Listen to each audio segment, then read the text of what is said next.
Around Dodge City and in the territory on West, there's just one way to handle the killers and the spoilers, and that's with a U.S. Marshal and the smell of Gunsmoke.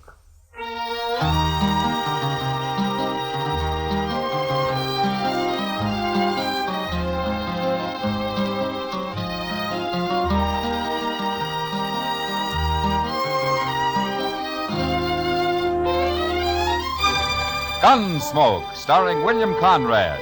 The transcribed story of the violence that moved west with young America. The story of a man who moved with it. Matt Dillon, United States Marshal.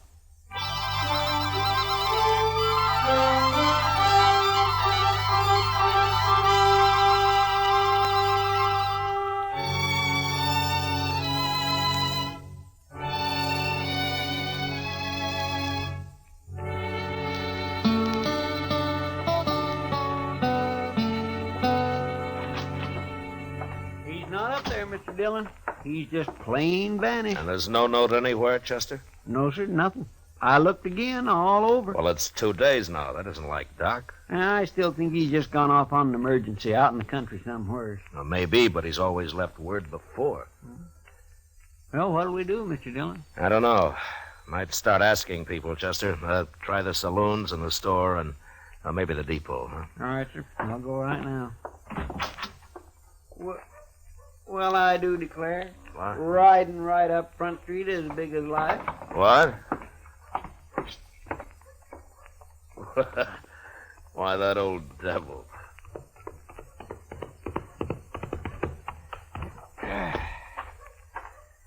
Well, you sure are a sight for sore eyes, Doc. Where in the world have you been, anyway? Hello, Chester.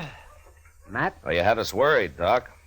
Oh, that's so? Well, you've been gone 2 days. I know. Next time, leave word, Doc. I will. I surely will. If I can. Well, it sure would save us a lot of Wait a doggone minute. running What do you around. mean, Doc, if you can? Just that. If they let me, I'll leave word. Come on inside, huh? Okay, Doc, I'm curious. You want to tell me about it?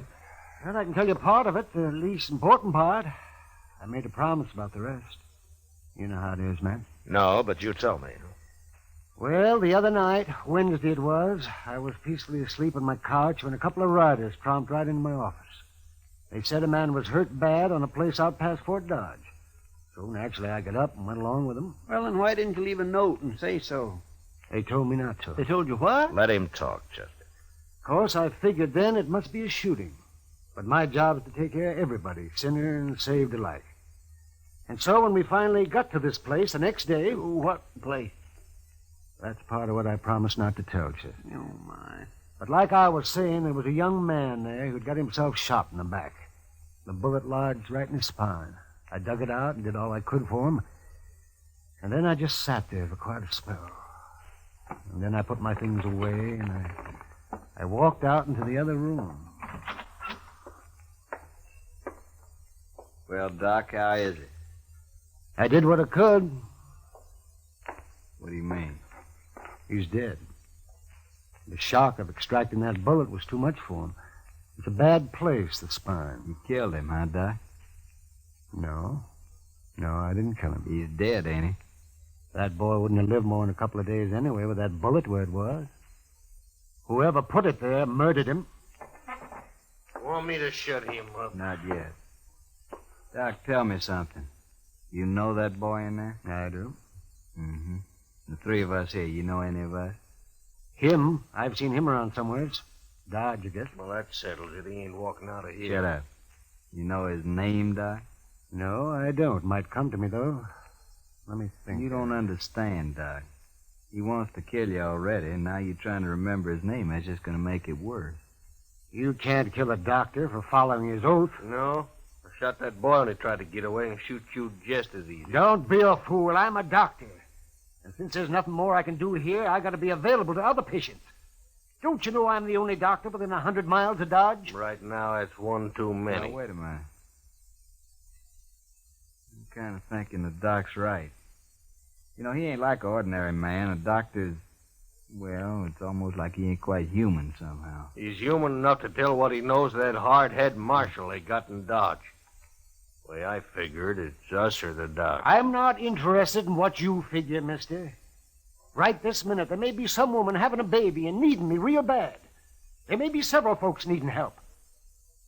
He's right. We can't kill him. Well, I can't. You do what I say and nothing else, you hear?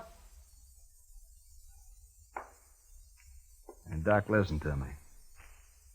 If I let you go, will you promise not to tell about anybody you recognized here? And if I don't? And doctor or no doctor, I'll kill you myself. Yes, I suppose you would. All right, I'm here as a doctor. And nothing else. I promise. Word of honor, Doc. My word of honor. Okay, get out.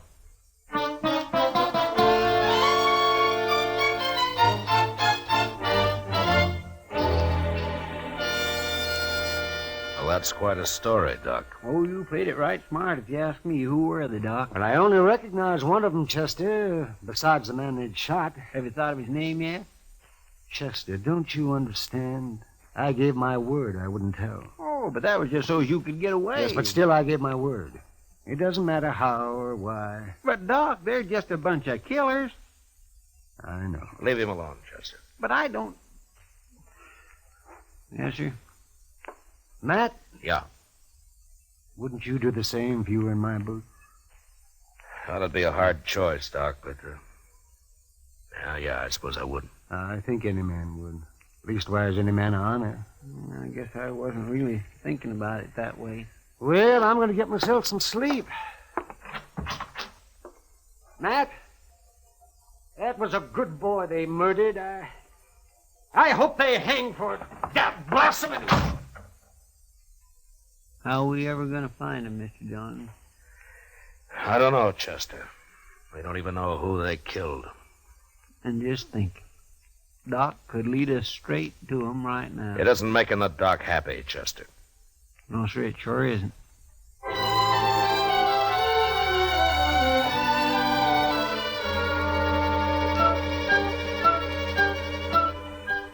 Sincerely, Matt Dillon.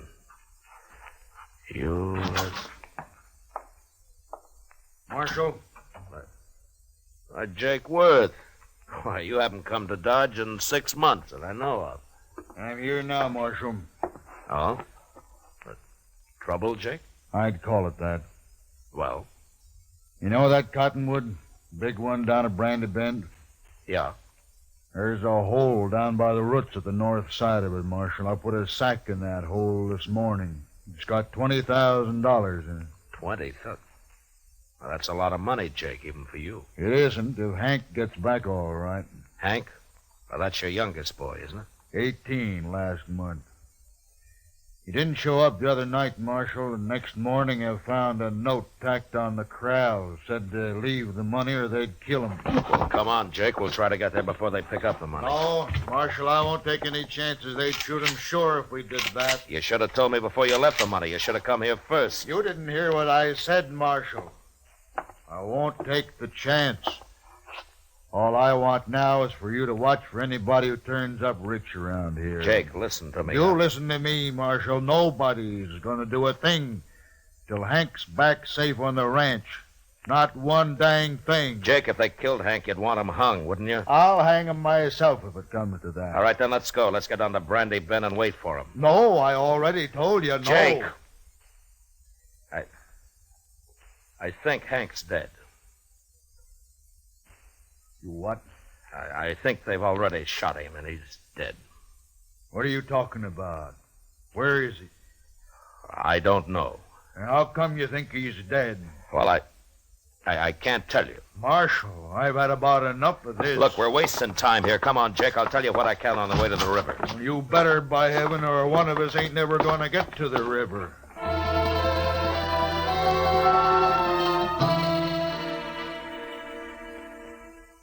Jake Worth was known as a hard, hot-tempered man, but he was straight as they come. He'd made one fortune in Texas cattle and another in buffalo hides, and now all he wanted was his ranch and his 3 sons to work it with him. The Worths were good men. They didn't cause any trouble, and they worked hard. It wasn't easy to tell Jake, but without mentioning Doc, I said what I could.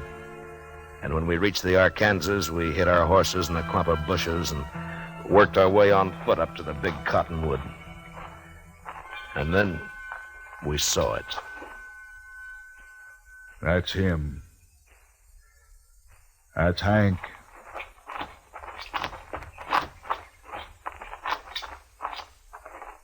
Yeah, I'm afraid so, Jake. Yeah. They killed him. They killed him all right. He was a good boy. Had his whole life to live yet. Why'd they do it?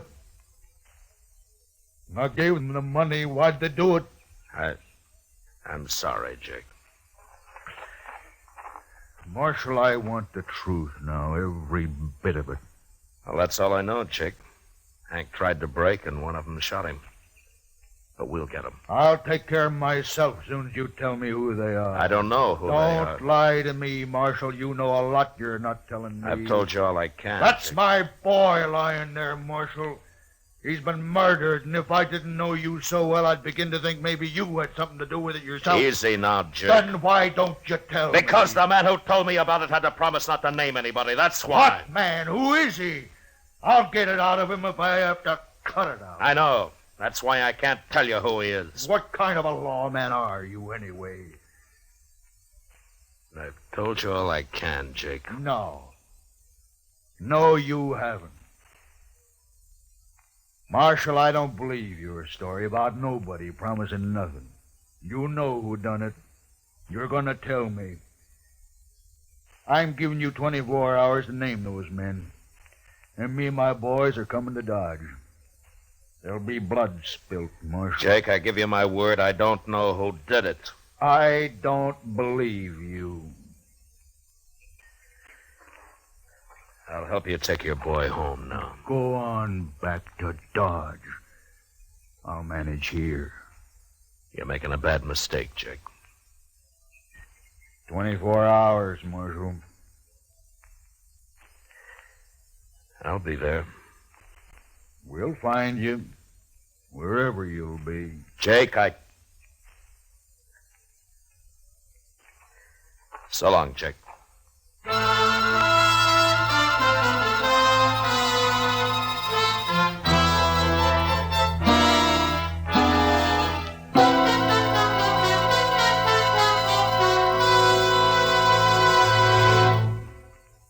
Ladies and gentlemen, at the conclusion of tonight's show, our star, William Conrad, steps out of the character of Matt Dillon to bring you an announcement which we are certain will be of great interest to all our listeners.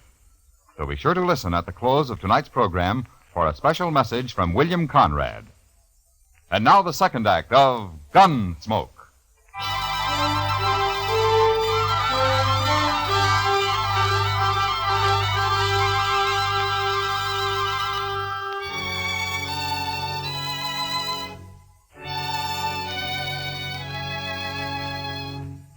There was no use arguing with him. The man's grief had destroyed his reason.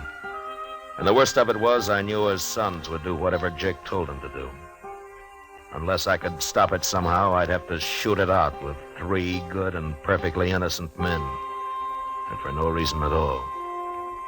I thought about it all the way back to Dodge.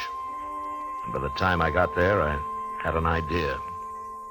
I went up to Doc's and I talked it over with him. All right, Matt. I'll do whatever I can. Well, it might not work, Doc. And you'll be exposing yourself to a lot of danger. Have you thought about that? I have. And I've also been thinking about the men who killed Hank Worth. Well, we could wait till they start spending their money, or till one of them gets drunk and maybe talks too much somewhere. Yes, we could, but meantime, you and the Worths will have a gunfight. Oh, and that'd be a terrible thing to let happen. All right, then, Doc, let's go. I want to get to the ranch before dark.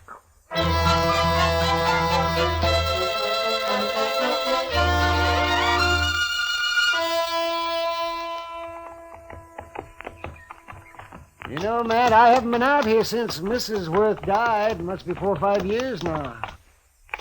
Place sure has changed. Yeah. I don't see anybody around, do you? Well, maybe they saw us first. Maybe they're hid out. Yeah, maybe.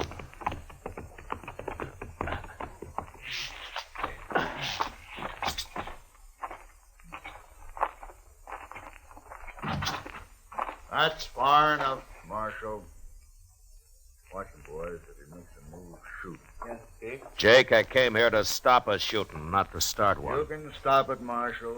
Just tell me who killed my son. If I knew, I'd be on his trail, Jake.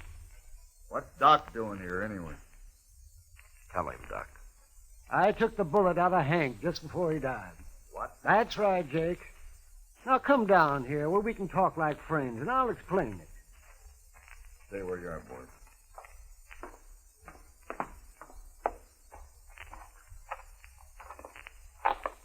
All right, Doc, let's hear it. Well, they got me out of bed, Jake, and they led me out into the country. Hank had been shot in the back, and I extracted the bullet. But it was no use. He'd have died anyway. There were 3 men there, and I recognized one of them. Who was he? I had to promise I wouldn't tell, Jake, or they'd have killed me. That don't matter now. Think about it, Jake. Doc gave him his word, and you're asking him to break it. Now think about it for a minute. I'm thinking, and I'm thinking about my boy, too. Hank's dead, Jake. We can't help him. Shot in the back, and the coward who did it's running free. You want to help get him, Jake? Don't ask fool questions, Marshals. Of course I want to get him. All right, then listen to me.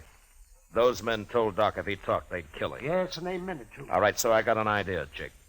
We'll spread it around that Doc has identified the killer. The news will reach him soon enough.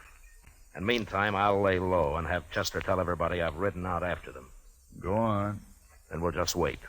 1 or 2 or maybe all 3 of them will come into Dodge to kill Doc some night soon. I still might get away. Now, I'll deputize you and your boys right now, and you can wait for them with us. But you're going to have to stay hidden, like me. Well, we won't mind that. Not if we get a chance at them, we won't. Good. Funny thing, though. What? Man like Doc here, rather than break his word, he'll make himself a target for those killers. Yeah. Look, Jake, Doc and I are going to go back to Dodge now. I'll see that the story gets started, and in a day or 2, you and your boys can ride in, but separately, though. Otherwise, it might cause talk. I understand. And come straight to Doc's. We'll get there.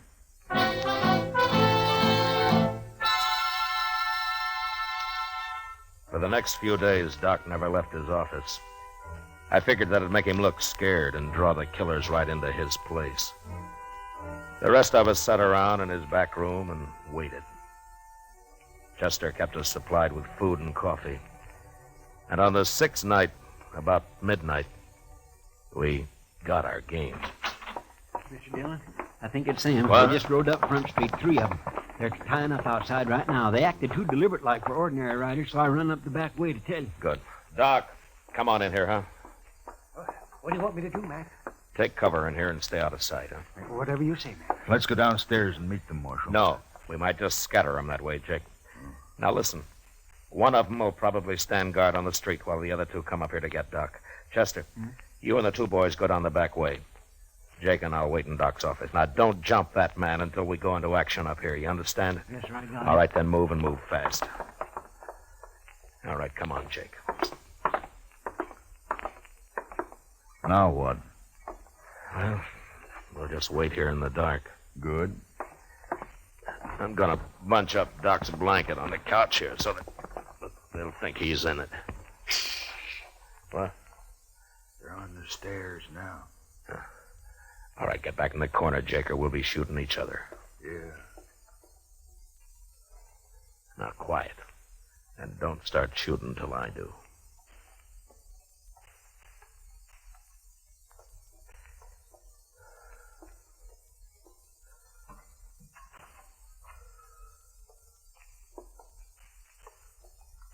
Doc, wake up, you lying dog. Let's just shoot him and get out of here. Wait, he ain't here. What? Get your hands up. You're under arrest. Both of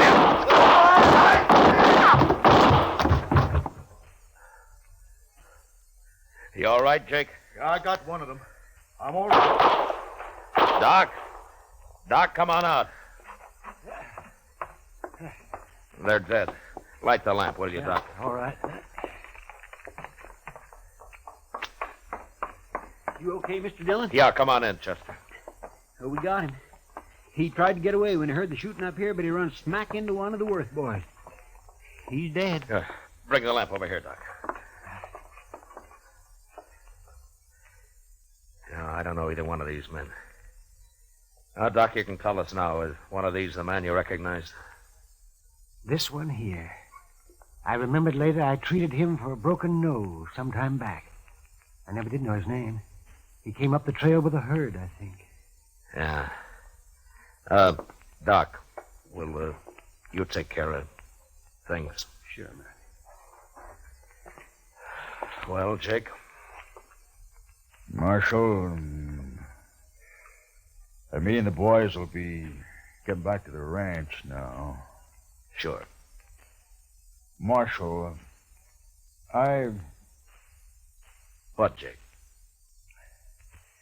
I doubted you. I'm sorry for that. Oh, forget it. No, it's best I remembered. A man shouldn't make mistakes like that. Well, there was no harm done. The way it worked out. I'll buy you a drink before we leave, Marshal. I think I'd like that, Jake. Come on, let's go.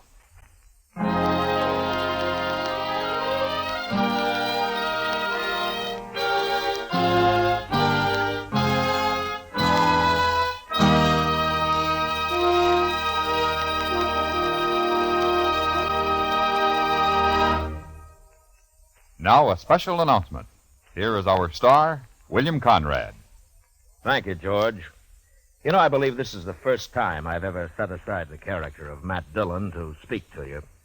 But this is important to all of us here on the show, and I hope it will seem so to you. Starting next week, Gunsmoke will come to you at a new time, on a new day, sponsored by Chesterfield Cigarettes.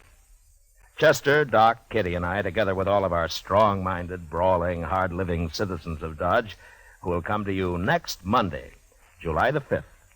So from now on, that's when you'll hear Gunsmoke, on Mondays.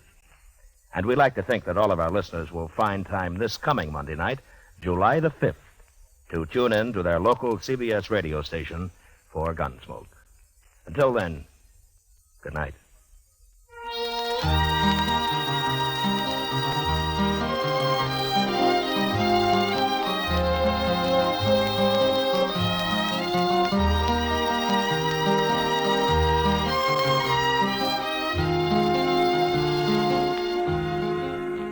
Gunsmoke, transcribed under the direction of Norman Macdonnell, stars William Conrad as Matt Dillon, U.S. Marshal.